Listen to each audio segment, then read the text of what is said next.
Good morning, students. Let's start with the new topic today, shadow formation by different sources. Chapter 5, light. Okay. Now, shadow formation by different sources, it will show that different sources will form the different types of shadow. And what are these different types of shadow? Umbra and penumbra. We will discuss about these two important topic, what is umbra and what is penumbra. Okay, but before that, let's understand that the size of the shadow depends on the following factors. The shadow size, that shadow is bigger or shadow is smaller, this depends upon the following three factors, which is very important. That is distance between the source of light and the object. If the source of light and the object, the distance between them is more, then size of the shadow will be different types, and the distance between the object and the source of light will be smaller, then you will get the different size of shadow. But what is this source of light and what is this object? Understand it first.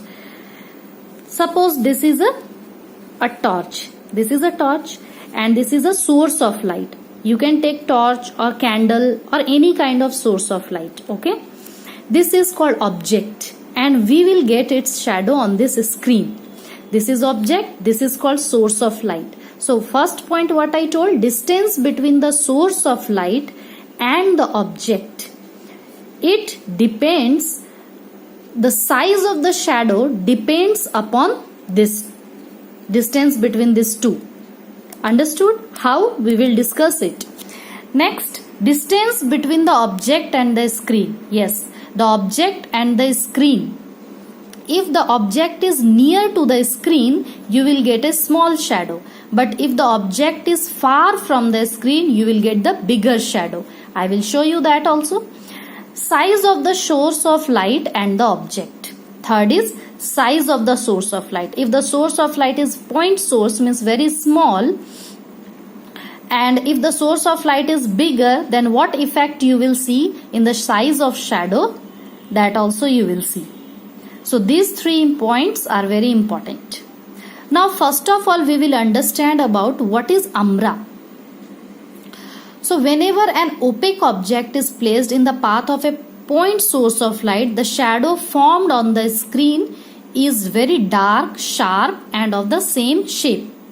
And that darker region of the shadow formed on the screen, that is only called the umbra. Let us see this picture. This is a point source of light, very small source of light, and the object is bigger than this point source of light. You can see this is bigger than this torch. So if in this case, you will see a dark patch of the same shape of this ball or round shape object.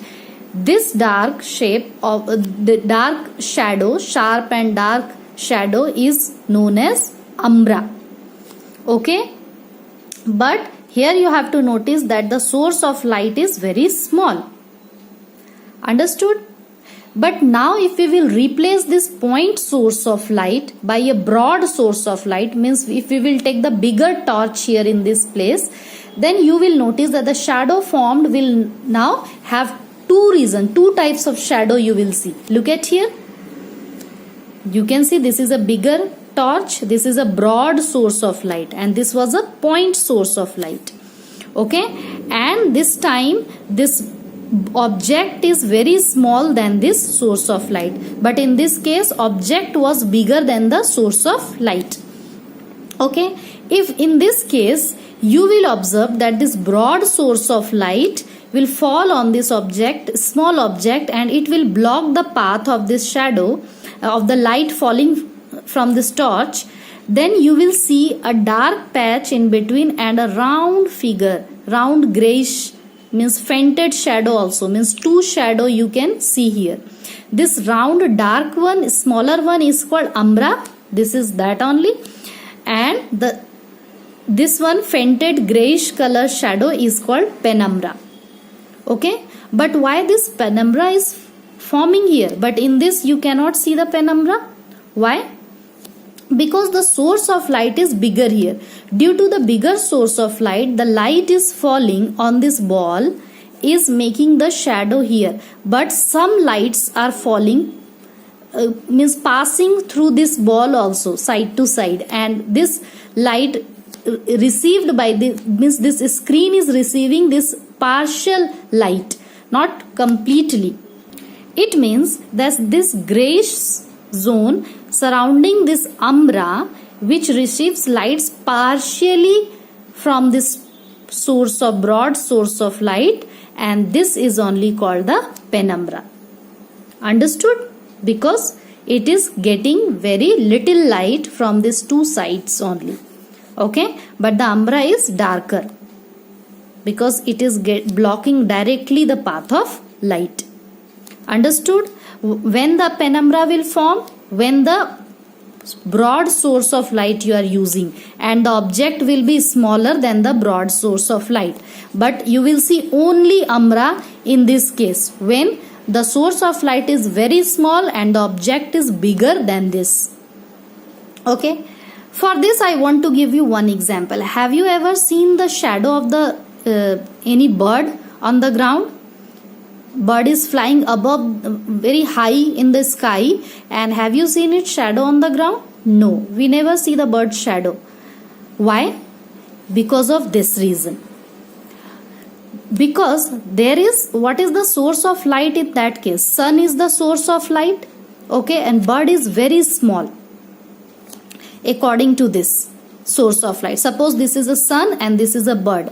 So bird is very small, more than this in this case. Means here you can see its patch here, but in the case of bird and the sun, you will not be able to see umbra region anymore.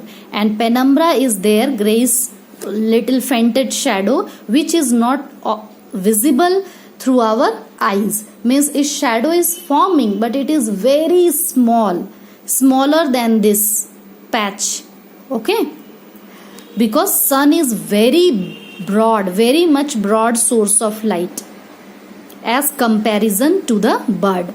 That's why we are not able to see its umbra, and penumbra is very large in that case.